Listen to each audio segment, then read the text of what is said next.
Selection में सामग्री महत्वपूर्ण नहीं है, बल्कि सिलेक्शन में ये महत्वपूर्ण है कि आप कंटेंट कैसे पढ़ते हैं, लिमिटेड सामग्री रखें।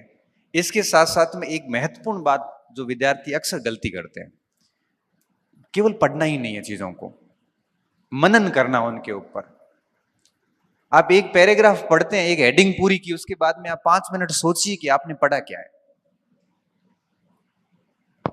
एक सिंपल सा उदाहरण देके जैसे समझाता हूं आपको कि आप जैसे इतिहास पढ़ रहे थे, आपने अशोक का दम ये नीति पढ़ी, 40-45 मिनट में आपने वो पूरा पढ़ लिया।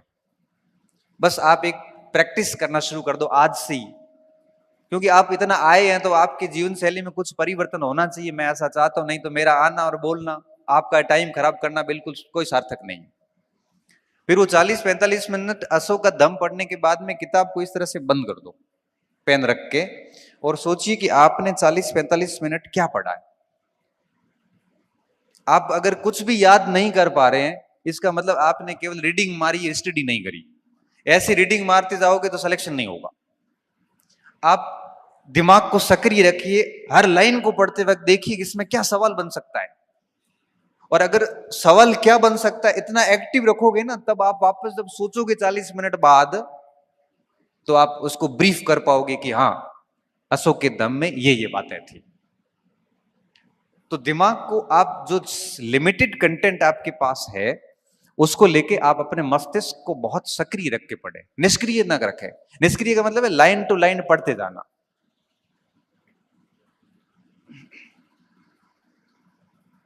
बहुत जरूरी होता है सक्रिय रखना। और मैं आपको बताना चाहूंगा कि अगर एक स्टूडेंट माइंड को बहुत एक्टिव रख के पढ़ता है तो 40-45 मिनट में वो थक जाएगा। पढ़ते पढ़ते 40-45 मिनट में उसका दिमाग जवाब दे देगा। जैसे जवाब देता है उस समय किताब बंद करो, आराम से। टहलने की जगह है तो टहलते टहलते सोचो कि मैंने अभी क्या पढ़ा है। टहलने की जगह नहीं, लाइब्रेरी में बैठे हैं तो आप वहीं पे आंखें बंद करके सोचिए कि मैंने अभी क्या पढ़ा है, और जो जो की पॉइंट्स हैं, मेन मेन शब्द, उनके नीचे अंडरलाइन कर दो ताकि रिवीजन में बाद में आसानी होती है। बस इस तरह से एक खोजी स्टूडेंट बनिए। खोजी स्टूडेंट समझते हो कि मुझे आपने ये किताब दी, ये पेज दिया, मैं इसमें से पूरा पढ़ के अगर निकाल लूं कि इसमें ये सवाल बन सकते हैं, आरपीएससी ऐसे बना सकती है, बोर्ड ऐसे बना सकता है, इससे बढ़िया खोजी स्टूडेंट क्या हो सकता है। और खोजी स्टूडेंट कभी फेल नहीं होते। खोजी स्टूडेंट पेपर भी खोज लेते हैं, ये तो प्रश्न है।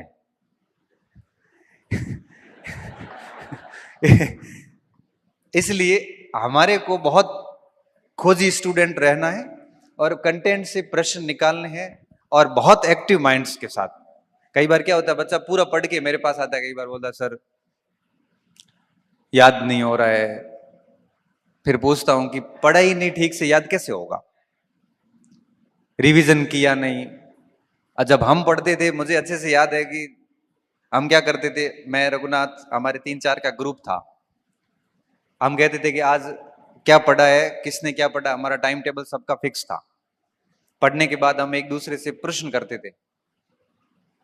अब जैसे मौर्य काल पढ़ा या जैसे भूगोल में भूकंप पढ़ा, तो अब वो साथ वाला साथी पूछता था कि ये पी तरंग क्या होती, बता फटाफट शॉर्ट में 3 बातें बता दे। अब शॉर्ट में 3 बातें कहां से बताएंगे, दिमाग एक्टिव था नहीं, लाइनें पढ़ के आए हैं हम तो, और ये पिछले 2 साल से लाइनें पढ़ रहे हैं। लाइनें आप अगर 2 साल भी पढ़ोगे ना तब भी याद नहीं होगा। परीक्षा में पढ़ा हुआ सवाल आएगा लेकिन उत्तर आपसे नहीं निकलेगा। ऐसा आपके साथ होता है कि साहब पढ़े हुए सब थे लेकिन हुए नहीं, पढ़े हुए थे लेकिन हुए नहीं। इसके पीछे क्या कारण है? कारण यही था कि माइंड एक्टिव नहीं था, याद किया नहीं, और याद किए बिना वहां पे होना नहीं, क्योंकि केवल विद्यार्थी को पढ़ना ही थोड़ी है, उसको याद भी करना है। तो दिमाग को एक्टिव रख के पढ़िए। इसके साथ साथ में मैं आपको, पढ़ाई के साथ साथ में कुछ चीजें और भी होती है, व्यक्ति को बहुत ध्यान रखनी होती है। जैसे लाइब्रेरी में बैठते हो या रूम पे पढ़ते हो, कई बार बच्चे कहते हैं सर मैं गांव में पढ़ रहा हूं, कई लोग लाइब्रेरी में पढ़ते हैं। एक मानसिकता आ जाती है कहीं ये लोग हमारे से आगे नहीं चले जाए। मैं सर ये यूट्यूब पे चलने वाली मैराथन क्लासें नहीं देख रहा हूं, कहीं मैं दुनिया से पीछे तो नहीं रह गया हूं। मैं सर डेली करंट की क्लासेज आती है आधा घंटा, वो मैं नहीं देख रहा हूं, मेरा साथी देख रहा है, मैं कहीं पीछे तो नहीं रह रहा हूं। मैं सर उस पे टेलीग्राम पे कई सारे प्रश्न आते हैं, उन प्रश्नों के उत्तर नहीं देता हूं, मेरे सारे साथी देते हैं, कहीं मैं पीछे तो नहीं रह रहा हूं दुनिया से। मैं कहता हूं भाई तू आगे है दुनिया से, अगर इस कचरे से बाहर है तो दुनिया से आगे है। अभी टेलीग्राम पे कोई भी आके कुछ भी फालतू का प्रश्न करके पूछ के सो जाता और आप 4 घंटे परेशान। और जनरली मनुष्य की प्रवृत्ति क्या होती है, प्रश्न वो वही पूछता है जो उसको आ नहीं रहा है और उसको कहीं मिल नहीं रहा है, वो पूछ लो। बहुत टेढ़ा सा प्रश्न, बाल की खाल निकाल के वहां डाल देगा, जिसका परीक्षाओं से कोई लेना देना है नहीं। और हम उस प्रश्न को लेके परेशान है। परेशान इस बात को लेके है कि आपकी सामग्री से सवाल नहीं आया, परेशान इस बात को लेके है कि इतना पढ़ने के बाद में भी आपको उसका उत्तर नहीं आया, जबकि उसका कोई मतलब नहीं होता। ऐसे चीजों से दूर रहें। यूट्यूब की दुनिया में जितने भी बड़े बड़े मैराथन चलते हैं, डेली करंट की क्लासेस वगैरह, मैं तो क्या इन चीजों के बड़ा खिलाफ हूं। मैं तो ये कहता हूं कि ठीक है 7 दिन में एक आधा देख लो, या फिर कोई एक आधी 2 महीने की किताब लाके पढ़ लो, मेन तो सब्जेक्ट पे काम करो। ये मैराथन से कुछ नहीं होता, किताबें पढ़नी पड़ती हैं बढ़िया तरीके से। कोचिंग कर रहे हो तो कम से कम कोचिंग के बढ़िया नोट्स वोट्स से वही रटो कम से कम। लेकिन इस यूट्यूब की, सोशल मीडिया की जो आभासी दुनिया है, ये आपका सिलेक्शन नहीं करवा सकती। ये मैं आपको लिख के दे सकता हूं। ठीक है, कोई पॉइंट समझ में नहीं आया तो आप उसकी ओर जा सकते हैं। तो इस बात का भी ध्यान रखें। तो मैं क्या बोल रहा हूं, मैं कह रहा हूं कि आपके पास लिमिटेड टाइम है, अच्छा ग्रुप अच्छे रखें, अपना सरल सरल जीवन रखें, फालतू समस्याएं नहीं पाड़ें आप, और साथ में लिमिटेड कंटेंट रखें, माइंड को एक्टिव रख के पढ़ें, और साथ में इस बात का ध्यान रखें कि इस आभासी दुनिया से दूर रहें। और मैं तो कई बार भी बोलता हूं, बच्चों को भी कहता हूं कि आपके पास जो मोबाइल है, ये सुबह पढ़ने बैठते हो, इसको कर दो फ्लाइट मोड पे। फ्लाइट मोड पे करके उल्टा रख के, और 3-4 घंटे आप पढ़ते हो, दबा के पढ़ लो। बढ़िया 4 घंटे पढ़ लिए सक्रिय दिमाग से, 2 घंटे 3 घंटे जितना भी हुआ, उसके बाद वापस एक बार मोबाइल खोल के देख लो, 5-7 मिनट खोल खुला के वापस उसको जब भी पढ़ने बैठते फिर फ्लाइट मोड पे डाल दो।